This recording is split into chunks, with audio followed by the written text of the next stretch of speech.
Welcome to U.S. History Live. Today we'll be investigating the D-Day landings and the invasion of the Normandy beaches. You'll see never-before-seen footage from the Allied camps and meetings between Allied leaders. You will also see from the perspective of the Nazi leaders, with leaders such as Hitler and their commanders, and how they went about organizing one of the biggest land invasions in the world.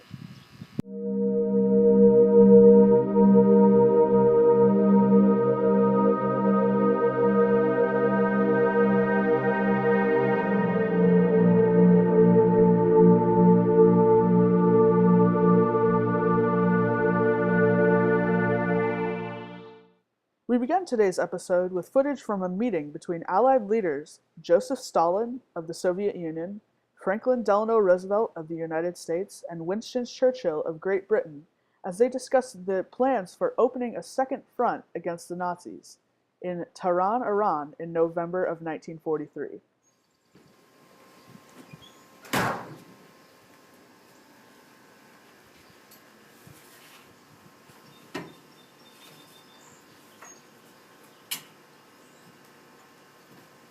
Thank you, gentlemen, for meeting in Tehran, Iran, in the great month of November 1943 to discuss the dismantling of the German war machine. Yes, my country has been fighting diligently for these past months, and we require assistance. Our men and supplies are dwindling, and it is necessary that we open up a second front. I agree, Mr. Stalin. Now, colleagues, where do you propose we begin this invasion? Somewhere in the west. I agree. How about the Balkans? No. You're a fool, Winston. Frank, why would you call me this name? It's Franklin. Well, if you think I'm such a fool, where do you propose we attack? In the north of France. And what do you propose we call this massive invasion? Well, I'd say Operation Overlord. Sounds brilliant, would you agree? Yes. And we need the perfect man to lead this operation. I do not have any generals capable of this. Do either of you? I'd say America has the perfect man for the job. Yes, Eisenhower do the trick. Good. His campaigns in North Africa have made him a very determined man. I agree. Eisenhower's the man for the job. It will be done. Okay. Thank you, sir. As troops were trained and the invasion date neared, a place of invasion was needed to be decided upon by Eisenhower. In this meeting with Churchill, you will see how the invasion place of Normandy was decided upon by the leaders of these Allied forces. Mr. Eisenhower, how are you today? Mr. Churchill? Obviously know what I'm here for, to discuss your plans for this invasion. Yes, according to our intelligence, the only viable place to attack is in Normandy. Can you explain to me why places like Holland, Belgium, and the Brittany coast have been ruled out? Well, the Brittany coast is too far away.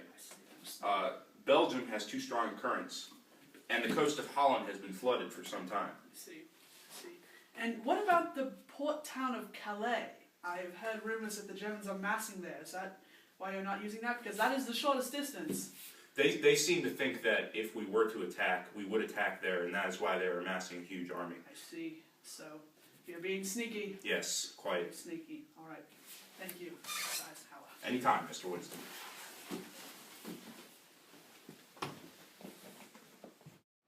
As the months wore on, the Germans became more and more sure that the Allies would be attacking somewhere in the north of France. After intercepting radio calls, which were faked by the Allies, and observing a buildup of force near Calais, the Germans began to be more and more sure that Calais was the spot. Because of this, they reinforced Calais, taking troops away from other ports, exactly how the Allies wanted it.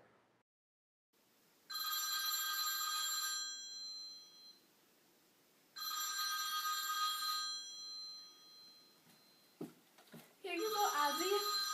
Sanko. Hello? Hello, mein Führer. I have your status reports from France, sir. Very good. I love getting reports from you, von Rundstedt. So thorough. That's why you're the commander of all the forces in the West. Thank you, Führer. We have intercepted enemy communications, and we have learned that they are planning to attack near Calais. We have even observed them massing near there. Eva, where is meine chips? Coming, Addie.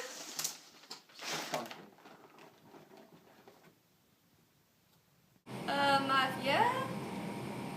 Oh, sorry, yes, I'm here, Gerd. Yes, Calais. That is where it will be. Strengthen the forces there, and we shall crush them like a fine jelly. It will be easy as schnitzel. Yes, Mafia. Thank you, sir. Auf Wiedersehen. Eva, these chips are stale! As the invasion date neared, Eisenhower called his leaders together to go over their plans for invasion one final time, and to also declare that the invasion had been postponed a single day due to inclement weather at the landing area. At ease, gentlemen. As you know, because of deteriorating weather, the invasion will not happen tomorrow, June 5th, but instead on June 6th because of the full moon. The Germans have amassed here at Calais, expecting us to invade there. We are actually invading on the beaches of Normandy. The U.S. will take Utah and Omaha, Britain will take Sword and Gold, and Canada will take Juneau. The eventual goal is Paris. That is all.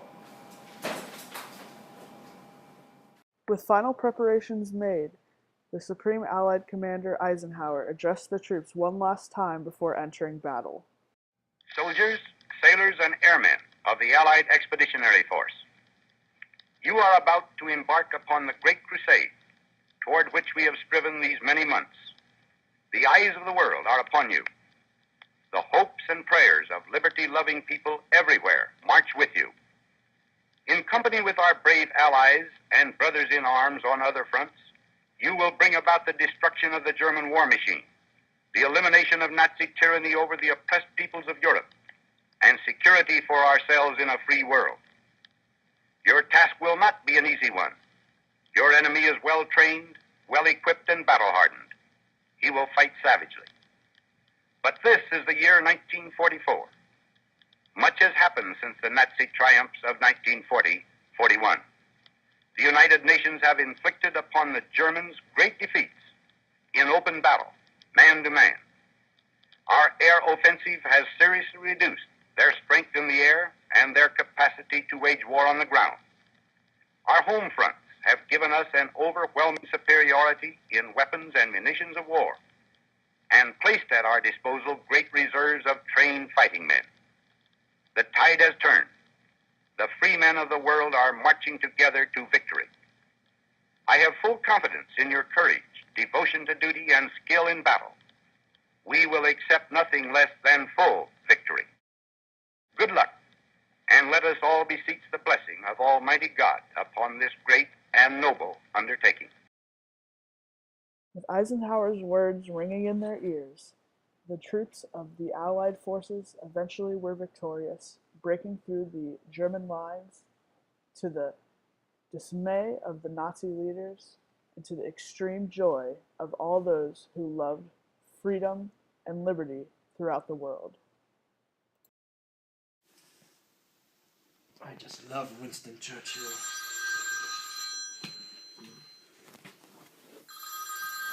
Addie, it's the General. Hello, you've reached the Führer. It's General Rundstedt speaking. You wish to speak to me? Ava, where is meine sandwich? Come in,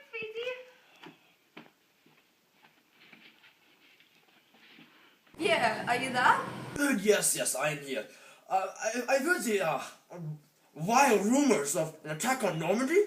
What is the situation? Good mind, Pierre. The Allies have broken through our defenses at Normandy. Scheiße!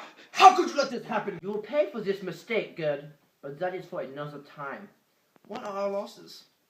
The reports are still coming in. Tell me, Rundstedt, tell me. Between 4,000 and 9,000 men, sir, but the Allies have lost even more, around 12,500. This is a small consolation, Rundstedt. You will pay dearly for your mistakes. Auf Wiedersehen. The anger of Hitler and the Nazis at this defeat could only be equaled by the joy of the Allies at this great victory.